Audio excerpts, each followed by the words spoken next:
Ngayong Good Friday, Pag di ako nakabalik sa tubig ng 2 araw, mamamatay ako. May 48 hours tayo bago ang buong North America lumubog sa tubig. isabuhay ang kanyang salita. Sa John 3:16, gayon na lamang ang pagsinta ng Diyos sa sanlibutan mga kasalanan.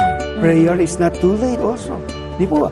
Prayer is always in the perfect time. Timeless itong panalangin. Walang pinipiling panahon. Anything na pwedeng maging solusyon sa anumang pinagdadaanan mong problema. Bakit hindi mo subukan manalangin? Maniwala sa himala. Pa ako namamanhid kasi hindi ko maigalaw eh. May ibang plano ang Panginoon para sa inyo. Kung mahal mo ko, bakit pinapapili mo ako? Kung mahal mo ako, bakit hindi ako ang piliin mo, Joy? At ibahagi ang pagmamahal niya. Siguraduhin mo sa bahay titira si Albert habang nandito siya.